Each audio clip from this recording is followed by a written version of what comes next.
back with Computers for the Completely Clueless. I'm Lee Keller. Kim Cavanaugh. We're going to be talking more about safe web browsing and how domain names kind of tie into that. Now, Lee, I was telling you during the break, I got this great offer from the Internal Revenue Service. Oh, okay. Yeah, I got a big refund apparently. Wow. And all I had to do in the email is it instructed me to go to this website, and it was really easy. It has a link right there, and Just I clicked click on on the it? link, and I was over on the website. And, you know, it sure looked like the Internal Revenue Service. Very real, huh? But then I remembered, IRS is probably a .gov extension, correct? Absolutely is.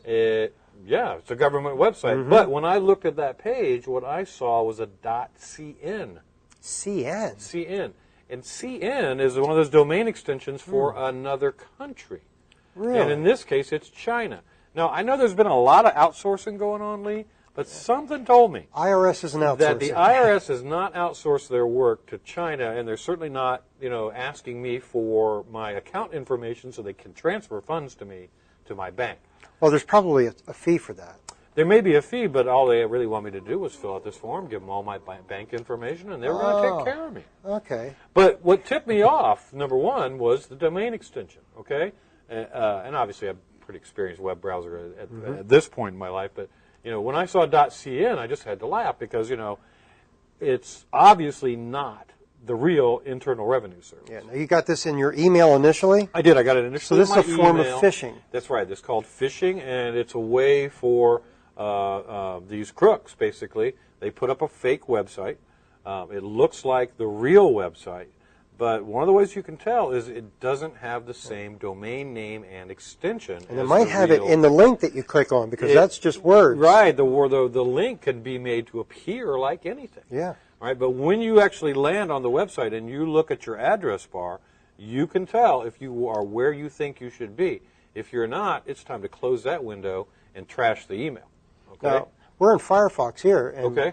A couple little things real quickly. We're looking at a web page right here that shows you the different domains of different countries around the world. But we've talked about Firefox before, and one of the reasons we like it is the fact that you can download extensions. I actually use an extension at home that shows me a little flag of the country of the domain that I'm in. Oh, cute. So if I go around the world on things, I can see down the bottom, okay, I'm not in the United States anymore on this one. Right, and there's a lot of common ones. Obviously, we speak English, so we're going to be at English-speaking sites from UK, United Kingdom, AU, Australia, CA, Canada.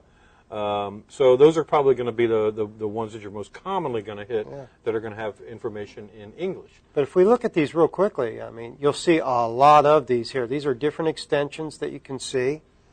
I'd like to go to Antigua and Barbuda. Yeah, we'd like to go to a lot of these places. Very exotic. But you notice we're going down a long list, and we're only into the B's. Yes. You mentioned CN. There you go. There's China. Right, there's China. No problem. Okay, and you can see U.S. commercial. There's a .com. Right. Many of the United States extensions are 3 letters. Right. But there are a few now that are only 2, like two TV. Or there's .tv, and there's .info. Sometimes you'll come across that.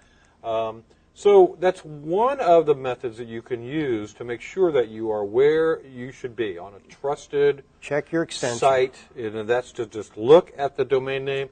And you and I have talked before about the status bar. And the status bar is down at the very bottom of the browser.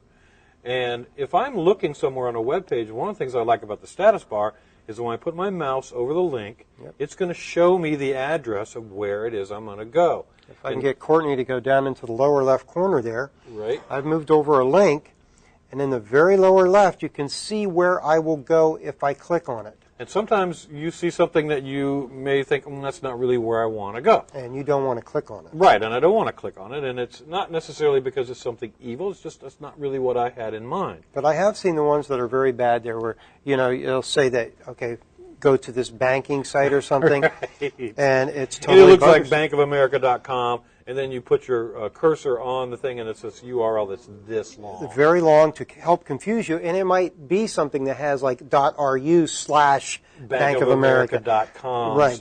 Yeah, I know. There's lots of ways. So that's another way that you can check before you go. Yeah, paying attention is way important. down in the status bar. Now, the status bar also has something that's very important if you're going to be doing some shopping. Or banking. Or banking, yeah. And we're going to go to another website here. This is the Bank of America website. And I use this for my personal banking. And shoot, I have a checkbook, but I haven't written a check, and I don't remember. I write one a month. Yeah. That's for my homeowners association. Right. So I do most of my banking online. And the thing, again, down in the status bar, it's a very tiny little icon in some cases, but you see a lock down there that indicates that this is a secure website. Now, why don't we try something here, Lee? Why don't we make this Bank of America let's misspell something. And I bet, again, that we could leave a letter out or something. I bet there's still a website out there. Very common practice is for these companies to go out and they use common misspellings. Right. They will actually look for common misspellings and buy all the domains that would be misspelled so that they can grab people that make just simple typographical errors. Now, it doesn't look like this one's going, so there may not be one there. But again, that's one of the things, especially if you're going to be using it for credit card information or personal information of any kind, you want to make sure you see that lock icon. And it's possible that if you've misspelled the name or it doesn't look quite the same to you as what you've seen before, without that lock icon, you are not secure. Now, we've mentioned other browsers here, too. We're using Internet Explorer here. No, actually, we're using Firefox. Right. But let's go over here to Internet Explorer. Exact same web page.